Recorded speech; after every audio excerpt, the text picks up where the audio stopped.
Welcome, everybody. Can you hear me? Yeah, okay. Yeah. Welcome, everyone. Today we are continuing our talks, our series of noontime chats that we've been hosting since late spring. And today we're going to be continuing our program on saving faith. Let's see if I can advance this. There we go. For those of you who may not be familiar with our organization, we are Preservation Connecticut. We are a private nonprofit that was started by a series of legislative acts in 1975 and 1981. As many of you can tell, I am not Jane. I'm standing in for her today as host because she couldn't be with us. She's our executive director. We operate out of that beautiful house that you see there, the Eli Whitney Boarding House in Hamden. And we were formerly known as the Connecticut Trust for Historic Preservation before our name change last year. Chris Wiegren serves as our deputy director. I have to move the something here. Okay. And the staff on today's call include some of our circuit riders, hopefully, besides myself, Brad Scheid, and maybe Mike Farino. Renee Trebert serves as our Preservation Services Manager, and Jordan Sorensen, who is helping me out today and helping to run the meeting, is our Special Projects Manager. Also, Kristen Hopewood, who does all of the other beautiful behind-the-scenes stuff that you see come at you every week. If you get our messages and newsletters, she helps out with all of that. So today, let's see if I can do this. We are going to continue our talks. As I said earlier, we started those in the spring. We were inspired by our colleagues in Massachusetts. I see that Stacia is on the call today, and there are folks in Massachusetts, our fellow circuit riders up there. Part of the reason why we wanted to do this is because we wanted to continue our mission to reach out to you, even though we couldn't be with you in the field. So our mission at Preservation Connecticut, as the statutory partner to the State Historic Preservation Office, is to preserve, protect, and promote the building sites and landscapes that contribute to the vitality of to the heritage and vitality of Connecticut's communities. We want to help educate the public on the most recent topics and most up-to-date topics in preservation today. We want to introduce you to the experts in the field that can really show you what's going on, in their respective fields. And most importantly, we want to hear from you. So please today feel free to enter any questions you may have into the chat filter. Let's see if I can admit someone here. And type up and please participate in the discussion. Today, we are very pleased to welcome our special guest, the Reverend Harlon L. Dalton from the Episcopal Church of St. Paul and St. James in the Worcester Square neighborhood of New Haven. So with that, I'm going to turn it over to the Reverend, and please help me welcome him. Hello. Hello, thank you. So I want to thank Preservation Connecticut for inviting me to chat with you today. And more than that, I want to thank Chris and Brad and Stacy for all the help they've given us already as we lean into a future in which that amazing building you see there on the screen becomes home to people far and wide. And I don't mean church home, but community home. As you heard, the church's formal name is the Episcopal Church of St. Paul and St. James. And that name dates from 1994 when two churches, I bet you can guess their names, were merged together. The full name is a mouthful, which is why you'll usually hear people refer to it, the parish, simply as St. PJ's. The cornerstone for that building was laid in 1829, and the building was dedicated 364 days later. Talk about very rapid construction. And the exterior consists of locally mined Connecticut brownstone. The master builder was a man named Sidney Mason Stone, who went on to design design or build more than 100 other churches in Connecticut and elsewhere. St. Paul's was renovated in 1845 when the rear of the chancel was recessed and an ornamental wood ceiling, which you'll soon see it's fabulous, was installed. In 1873, the stained glass windows were added. And then in 1907, the chancel was remodeled again in accordance with the plans drafted by Ralph Adams Cram, who was the most renowned ecclesiastical architect of his day. He did it at the same time as he was overseeing the construction of the Cathedral of St. John the Divine in New York.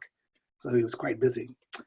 And that chancel renovation included the installation of a rose window and a high altar made of stone that was imported from Normandy, and a beautiful dark wood carved reredos, which is imported from England. So our mother church is Trinity on the Green in New Haven. And Trinity established St. Paul's as a so-called chapel of ease in order to ease overcrowding at Trinity.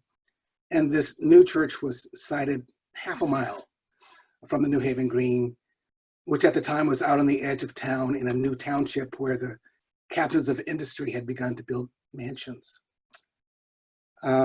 These days, as Stacy mentioned, the neighborhood is called Worcester Square, and the captains of industry are long gone.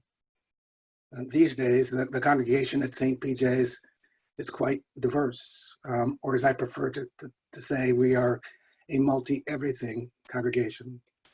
And our idiom is jazz. I say that in part because since 2010, our music, our liturgical music is jazz. But that's also, jazz I think is a good way of capturing who we are culturally. If you think about jazz music, we're talking about several different musicians, different instruments coming together to create an ensemble, to create a whole. And when they play during the course of any piece, each individual gets a chance to express their individuality. And they take turns, and they allow each other to speak.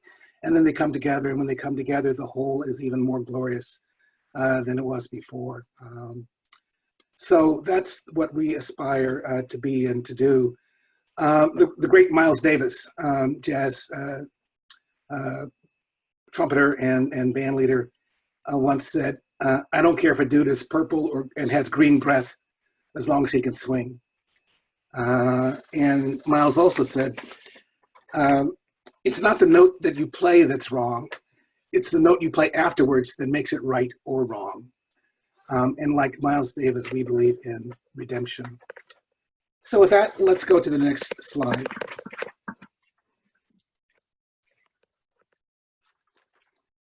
This is, I included this simply because it gives a sense of elevation, which is really the essence of all sacred spaces, that they have a way of elevating us, of inviting us to be our best selves, and of giving us a sense of the ineffable. Next slide, please.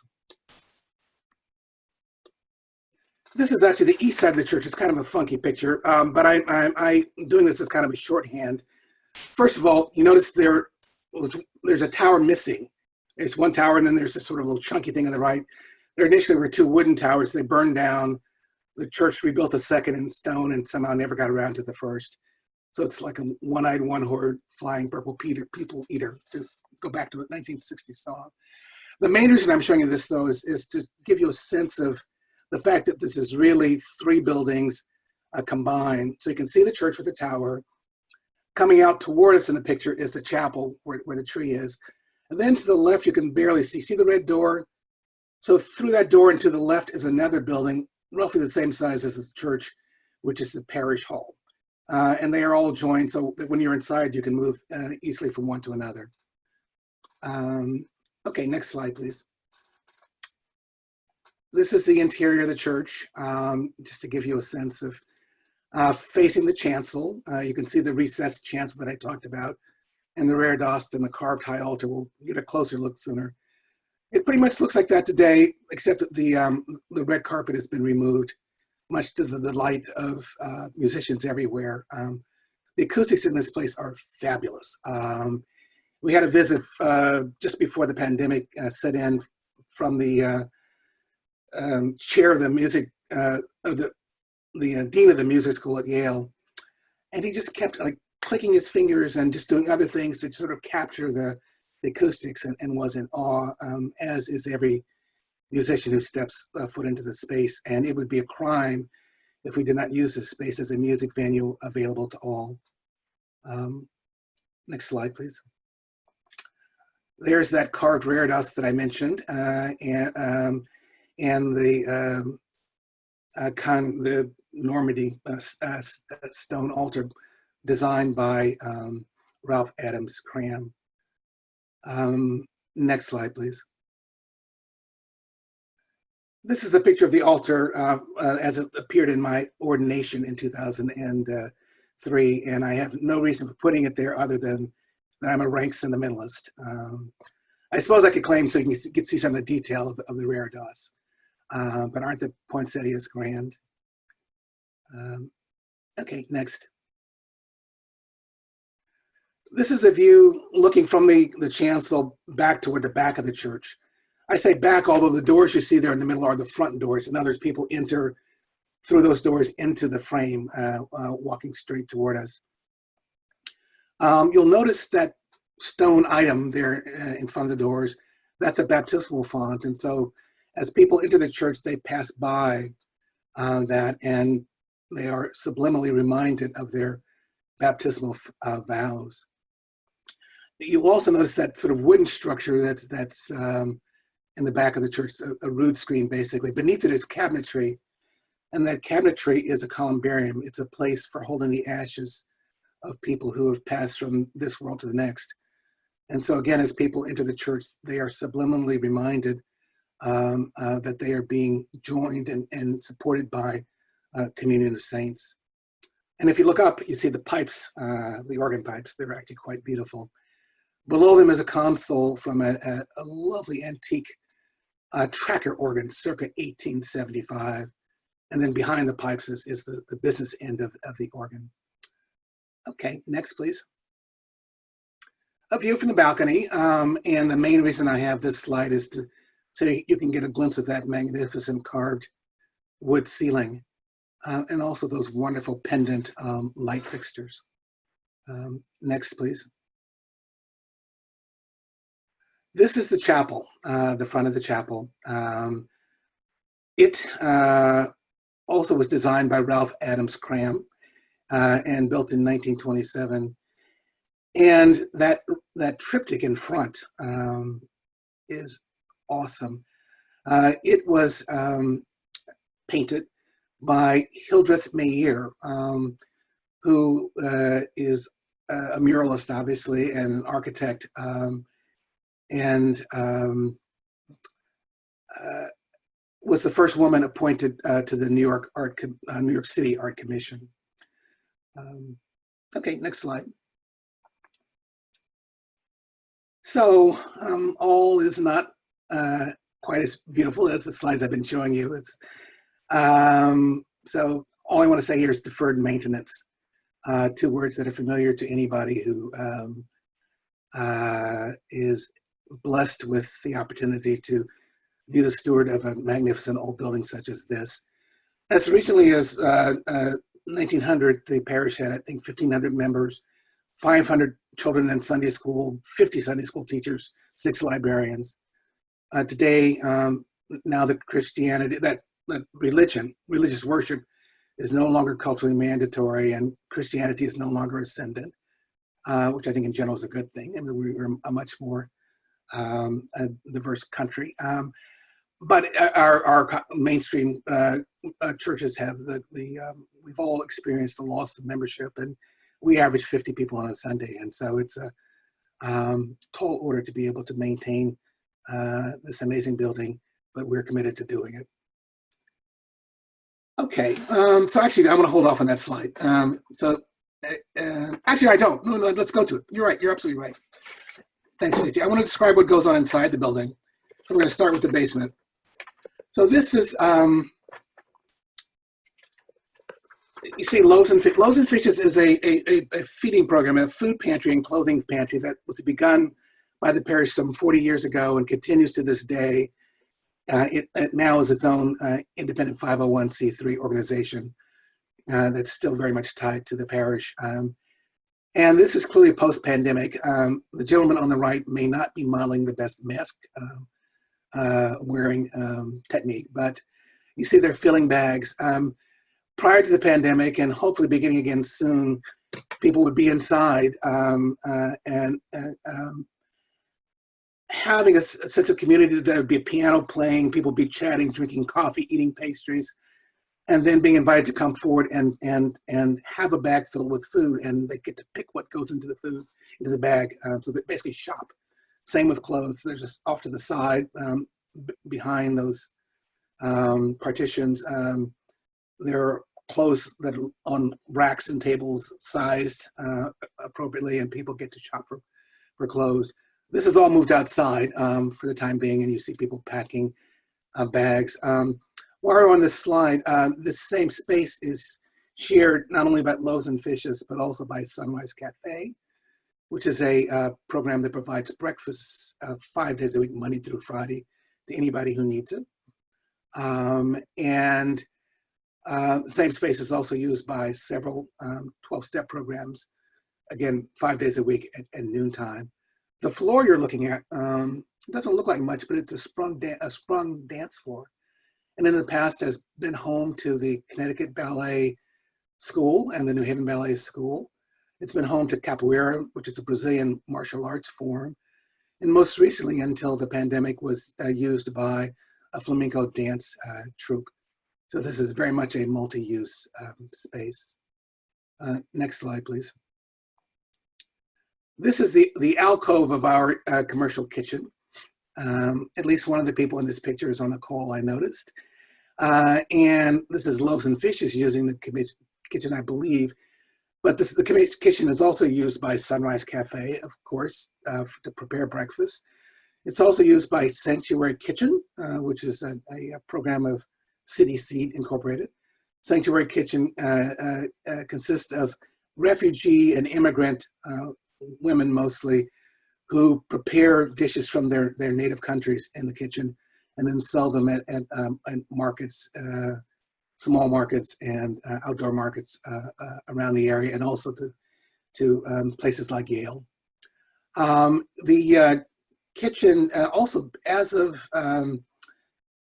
this week actually, will be used by an organization called Haven's Harvest, which gets food from restaurants or from organizations that have events, excess food, food that's not used, and then takes it to organizations that are in need of food in real time. So it manages to address two different issues. One, the incredible food waste that happens in our society, and two, the need of people for food. It's a wonderful grassroots organization, which will be sharing space with the current tenants, in quotes. And then in the spring, we also will be joined by Emerge Connecticut, which is an organization that works with people coming out of prison. And they have asked to use the same space as a place to train people coming out of prison in the kitchen arts. They also will be joining our parish team in maintaining gardens that we have outside, vegetable gardens that where the produce is available for all to take. So next slide, please. This is Loaves and Fishes having moved the food distribution outdoors. But you see, even outdoors, people get to choose what they would like. And this man has pretty good taste as far as I'm concerned. By the way, well, okay, next slide. Next slide. Oh, I'm being mindful of time. Actually, we're going to back up on that for 1 second. You can leave it up. You can leave it up there. So I've been describing what happens downstairs. I want to say a little bit about what happens upstairs. We, of course, there's a parish hall, and a lot happens there. And I think I may skip. Let's just say that in the past, the parish hall has been home to a basketball team, a experimental theater, an after-school program. It's had many, many uses. We are currently preparing it to be used for as co-working space for people who have tired of working at home or learned the limits of working from home during the pandemic. So a socially distanced co-working space. It also will be an arts venue as it has been in the past. But I want to mainly focus on the church itself, which, like many churches, like many sanctuaries, is the most unused, underutilized space in the building. And I want to begin by with a little vignette about a woman. I'm trying to come up with a pseudonym. Let's call her Nettie Joyner. So I'm currently doing my second tour of duty at St. PJ's, but during my first tour of duty, when I was the associate priest in roughly 2009 or so, there was one Sunday morning, about 20 minutes before the service was to begin. I stepped in the sanctuary just to settle myself and to make sure that things were in place. And I noticed Nettie sitting in about the third row on the right as you face the chancel, all by herself, her head slightly bowed. I walked to the back, did some things, came back. Nettie was there in the same position. So I stepped into the pew and sat next to her and just sat there quietly. And after about a minute, she looked up at the chancel. She looked up at the ceiling. She turned to me and said, "I never thought that I would be able to live in a place like this." And this is a woman who the home where she slept was in a housing project. She was taking care of her own biological children, but also grandchildren and nieces and nephews. She had first come to know us because she'd come to Loaves and Fishes. They don't evangelize, but they do let people know that they are certainly welcome to check out what's happening upstairs as well. Nettie and her family took them up on that and became mainstays of our congregation.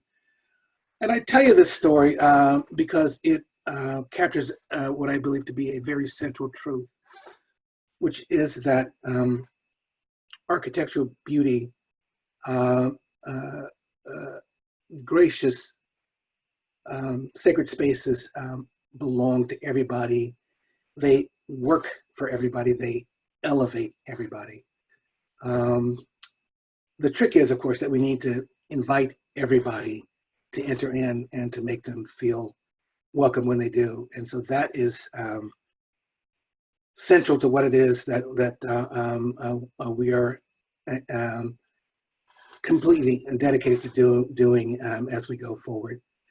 So our goal is to make the sanctuary, just like every other square inch of the building, available to people far and wide, as a place where organizations and communities can gather and engage, where arts of all sorts can flourish.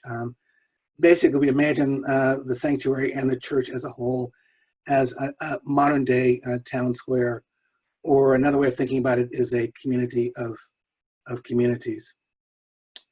So let me quickly say that for those that I know who I'm speaking to, and which is to say people who care about preservation, so do we. And so what I've just said to you does not require any diminution of the architectural wonders of the space. In fact, as I said before, those wonders have the capacity to elevate everyone who enters in. When people come to the building, if they're delivering, if it's the UPS person, if I've got the time, I will invite them to step into the church, because I know that everybody who steps into that space is going to be changed. But in order to accomplish this vision of making the church, all of the church, a new town square, a community of communities, we need to enter into several partnerships, and we have done that. One of my favorites is with Preservation Connecticut. And among the other benefits is that they will hold our feet to the fire in terms of maintaining this magnificent space. We also have entered into and will continue to enter into partnerships with organizations that are committed to community engagement, and most importantly, an organization called Whitneyville Cultural Commons, which has taken a sacred space in Hamden and made it available to community organizations and artistic events of every stripe. And so they are very important partners for us. And we're partnering as well with arts organizations. And there will be some changes to the building. And so now if we can go to the next slide. This is an architectural drawing by Duo Dickinson, who I know is on the call. I mentioned Ralph Adams Cram. Duo is making a run at being the preeminent ecclesiastical architect of his era. So what you see here is a sketch of the sanctuary. Now, in fact, the part on the right that's red, that's outside the sanctuary. It's down a hallway that's off the sanctuary. But that's a space that's currently a small office that will be turned into 2 bathrooms. And then the 2 red spaces you see on the left of the drawing will be 2 bathrooms that are inside the sanctuary. Currently, there are none in the sanctuary. In fact, in the outside the church, in the office area outside the church, there's 1 tiny 1-seater. And then in the parish hall, there's 1 bathroom, which is handicap accessible. So this would be adding 4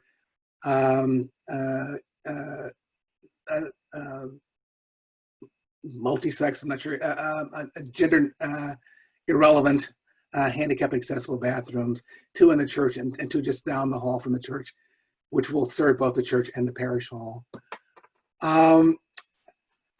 We also, part of what we need to do is to shore up those windows. Remember that the picture I showed you with a rotted window frame? Well, all 8 of the windows, the stained glass windows that grace the church, have similar rotted frames and sills. And any moment, the glass could fall out and they're an accident waiting to happen. So part of what we need to do immediately is to replace those frames and replace those sills. And also to shore up the windows, and the plan is to put plate glass coverings on the outside that are vented so that the windows can breathe. But plate glass, unlike plexiglass, I'm sure you've seen churches that have plexiglass coverings that yellow over time and are just ugly, and plate glass doesn't yellow, so that the light will still stream in and the beauty of the stained glass will still show. In addition, what this picture depicts is the removal of the pews. And the reason to do that, and we'll store some of the pews up in the balcony and have a few on the main floor that are movable on casters. But the idea is so the space can be opened up so that it could be used for many kinds of events, for musical, small musical events that are not facing toward the chancel, but might face toward the side, or for a fundraiser for I don't know, Columbus House. One of their favorite fundraisers, my favorite fundraisers that they do is called Chocolate. And they invite people to, and they just fill a room with every kind of chocolate imaginable, and you can just pig out for a fee.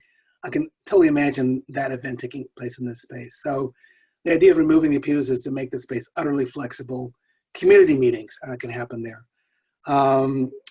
So that's also part of the deal. And then restoring the original floor, which is gorgeous wide plank, wide floors.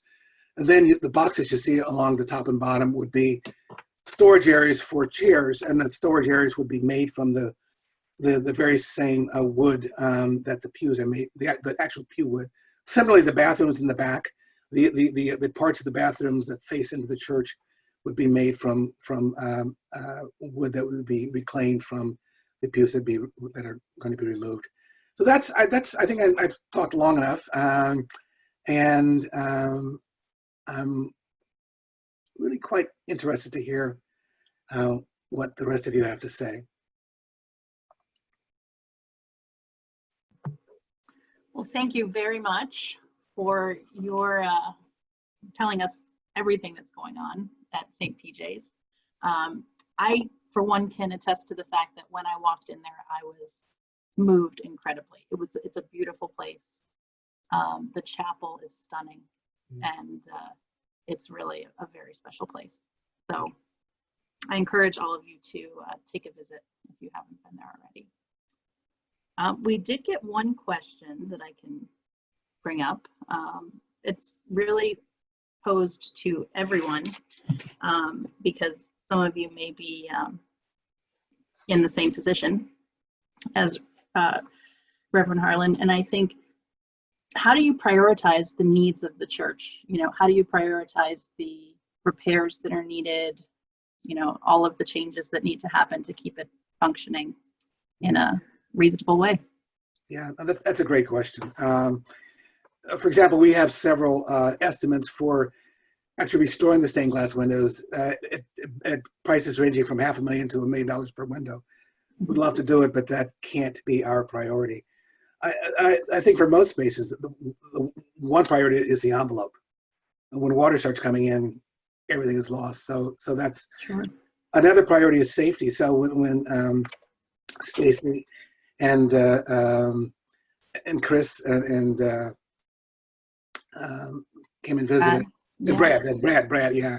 Actually, I think it may have been Stacy and Brad. Their faces fell when they looked at the steps leading up to the front door, which are stone steps, which are separating, and also which are just the various levels of rise, and which are really quite treacherous to walk up and down. And they impressed upon us the importance of repairing those stairs. That should be a priority, and of course they're right about that. So safety and taking care of the envelope. For us, like most organizations, it's somehow the squeaky wheel, or I mean the thing that the pressing need managed to move to the forefront, and that's not good. So one thing, about 10 years ago, we had a condition survey done of the building, and so we are now seeking funding to update that condition survey, which will allow us to have a sense of everything, every maintenance issue in the building, repair issue in the building, a sense of them over time, because it will be an update from 10 years ago, and we'll be able to then begin to prioritize what we do. It's not easy, and it's we finally have a balanced budget, so I mean that's a start. But so now the question is, how do we begin to pay for deferred maintenance? So that conditions assessment, are you going to the State Historic Preservation Office for the funding on that? I certainly hope so. Yes, yes, that's exactly, yes. So I know that they have a grant that would exactly the right sort of amount of money for that. So it's on my agenda for the month of October, which apparently starts tomorrow. Rumor has it. So.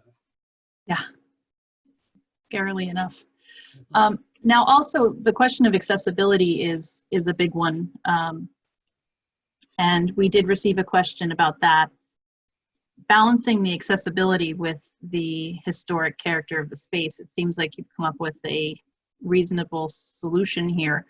Can you talk a little bit, or maybe Duo can talk a little bit about how you came up with this specific plan to provide accessible facilities for people? Yeah, Duo, let's hear your voice. Unmute that man. Yeah, we need to find him. Unmute, there we are. Am I here? Okay. Well, the great thing about this space was that a long time ago, they actually did a very viable handicapped accessibility ramp. You see the top of the plan, and that comes to a very propitious place in the building, and it allows a lot of access to basically all the parts of the building, some indirect, but most pretty direct.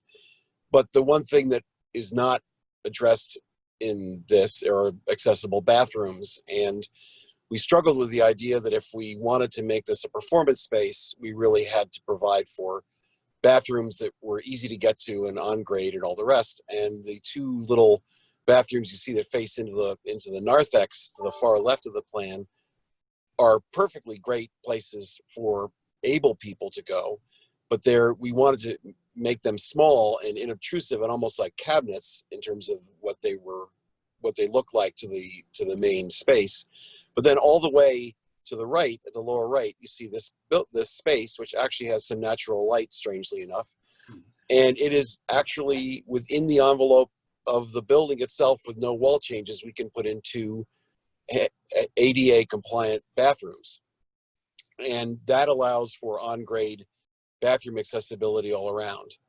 And in doing things that maintain the windows that allow for natural light, that's also a really good way to keep sustainability down, and also to allow the chairs to be used versus pews. That allows a lot of different people to arrange it in different ways, and also allows for social distancing in times of like we're in now. So the idea of creating bedrock needs like bathrooms and handicapped ramps, and of course safe steps all the way to the left, those things are really being addressed in this project. So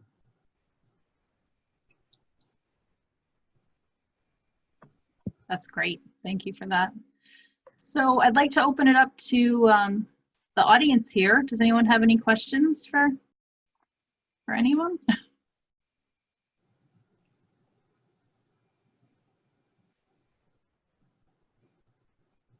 You can also leave a question in the chat, or you can email us at the addresses that were shown earlier. But please feel free to chime in. Just a reminder that you have to unmute yourself if you'd like to ask a question, just in case you don't know that you're muted.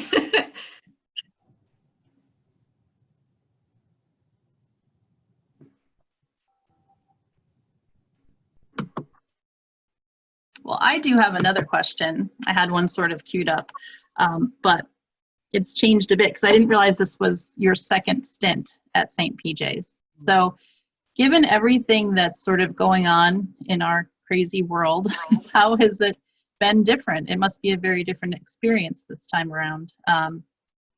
So, Yeah, it is. Can you talk a little bit about that? Sure.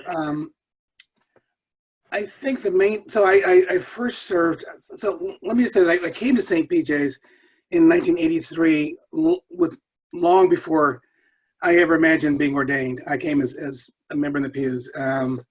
And I came after spending 20 years in the wilderness, but that's another story. But something happened over time, and I was ordained in 2002 initially, and was allowed to stay at the same church, which rarely happens. And so I was there as a priest, as the associate rector from 2002 to 2010. And then when the rector retired, I left because we had been a clergy team and did some other things, including working on our diocesan staff and including being the priest at our cathedral in Hartford. I retired, and then I was invited out of retirement by our bishop. But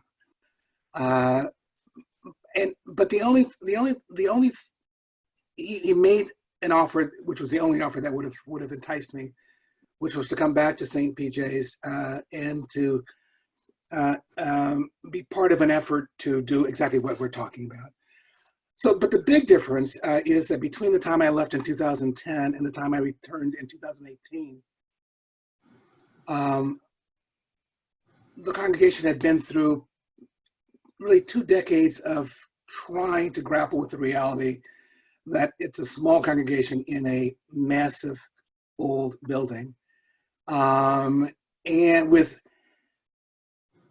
wonderfully grand ideas about how to serve the world, but having since 1960s, the 60s successfully spent down endowments, sold off other buildings, all for good reasons in order to continue to do the kinds of things we've been talking about. But we come to the end of those resources, and now what happens? And so for almost 2 decades, the congregation had asked the question, how can we save the space so that we can worship? And that proved to be a dead end. And so the difference was that circa 2018, we were able to ask a different question, which is not how to save all this for ourselves, but how do we use this space to serve all of our neighbors? And in the midst of that, find a way to worship. I'll put it a little differently. What kind of God would give this an incredible amount of square footage of amazing real estate and architecture to 50 people to worship on Sunday, right? Clearly, this is intended for the use of the broader community. Our job is to figure out how to make that happen, and we'll be able to worship. And once we turn that corner, the partners begin to show up, such as the ones I've described before. Possibilities begin to present themselves. So basically, we hit bottom between the time that I left and the time I came back, and decided to ask a different question. And when you ask a different question, you get a different answer.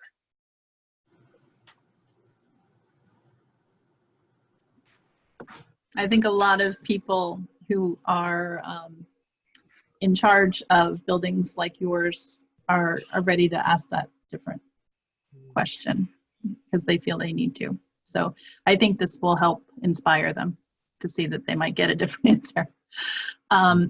So we did get another question in our chat, and in relation to grants, it was whether there's an issue about the separation of church and state and can it affect funding. And we did have a recent experience with this, so I don't know if you want to talk about it. It's just part of the way things are. It is part of the way, and that's organized. Yeah. That's one of the great advantages of Loaves and Fishes being an independent 501c3, that they can attract grants that they couldn't do when they were a church organization. That's just a reality. And there are a limited number of grantors that will fund sacred spaces, even when they're being used for secular purposes. And so if people out there know about some, please let me know.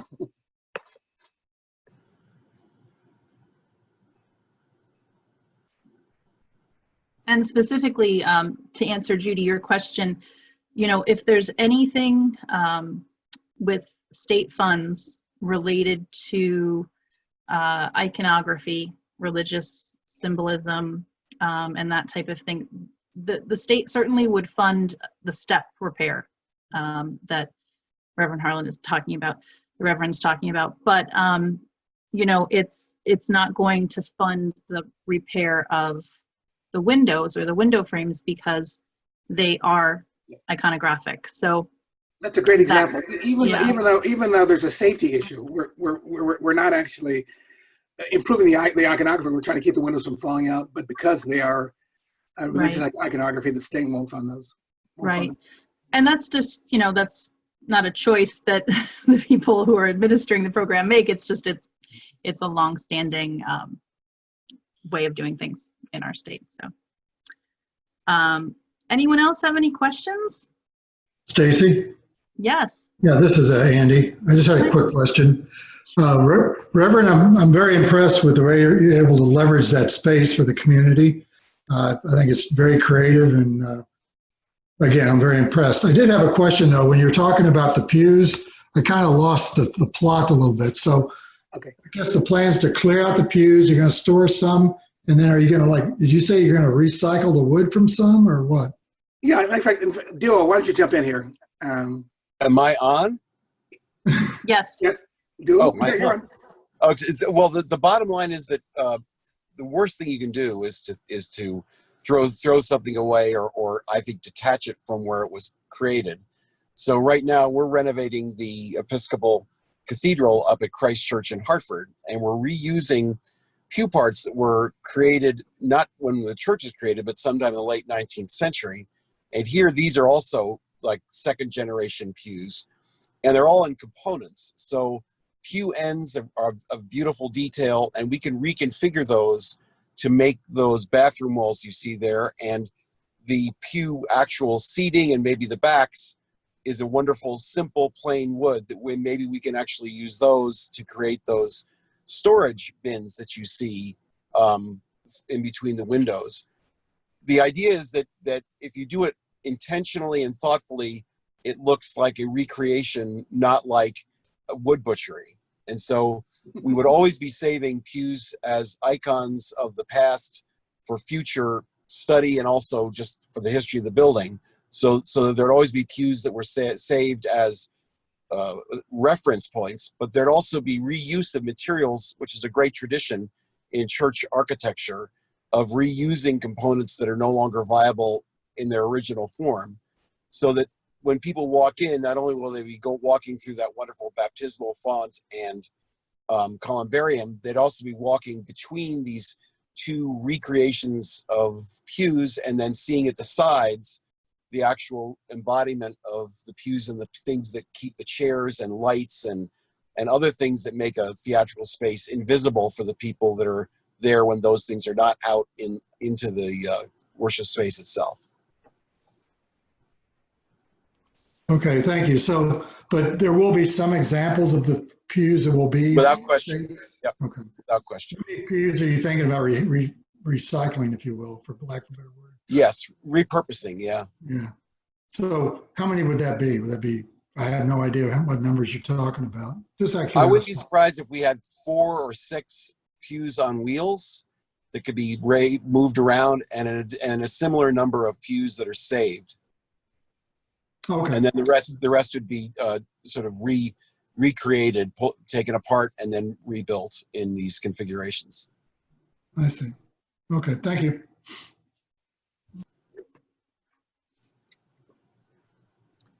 So some of you may have seen that Jordan posted that we will be, the Preservation Connecticut will be offering a round of maintenance and repair grants, which are meant specifically for religious properties. So just keep checking back in with our website for that and to figure out the deadlines on that.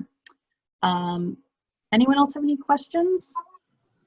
We did have another question that came in about community involvement in the plan besides just the community using the space. Was there any, of talking to the community to figure out what the needs were? No, that's a great question, by the way. When I first came on board, one of the first things I wanted to do is to gather the community and ask exactly that question. Life has been a bit of a triage since then. But one thing that I've learned from Robert Scheinman, who's the executive director of Whitneyville Cultural Commons, is that whatever your thoughts are about how the space is going to be used, the reality will be different. And so you need to learn from the potential users what it is they need, and in some ways make sure that your space works for them. So we certainly will be having conversations with. There's a downtown Worcester Square community management team that where leaders of neighborhood organizations, downtown groups, politicians come together every month and talk about common issues. And we've got a member of our congregation who participates in that. I do on occasion. And I actually had invited them to come and walk through the building, their executive board, and they've invited me to come and talk to them, which is basically all the organizations in the neighborhood and downtown about what's happening at St. Paul and St. James and how we might be helpful to them. And it just hasn't happened yet. But this is a great reminder. So whoever asked that question, thank you.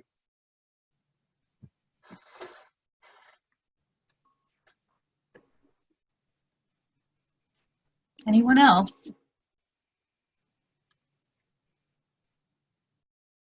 Comments about how you operate your congregation? Anything to add? If not, we can move on to the next slide. Let's see. That's it. I just want to thank you all for joining us today, and thank you, Reverend, so much for your inspiration. I think it's really been great to know that you can expand your parish based on just reaching out to people and making it a part of the community and making it sort of like the town green. Is that what did the town hall, the town green that you mentioned? Actually, town square. Town square, yeah. We're in Worcester Square, so it has a nice resonance. There you go. But yeah, making it a part of the community in a different sense, and it's obviously working for you. So thank you very much. We just want to remind you all very gently that programs like this are only possible with the support, your support. So if you aren't a member, please consider becoming one today. And we put up some resources for you. Our funding sources, the state funding sources, you can check if your building is listed on the state or national register, which it does need to be in order to qualify for most funding. That is all available here. And Jordan, this will all be available online, right? This has been recorded. It'll be online for a bit. Yes.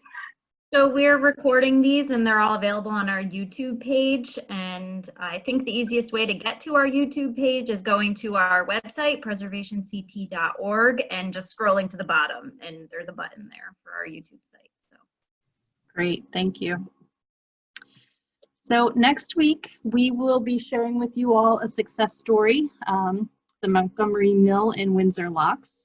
And please send in your ideas. We'd love to hear from you and see what you'd like to see next. But again, thank you very much, Reverend Dalton. And we hope we see you again very soon. Thank you, Stacey. Yeah, take care. It's fun. Thanks. Bye all. Bye, everyone. Bye. bye.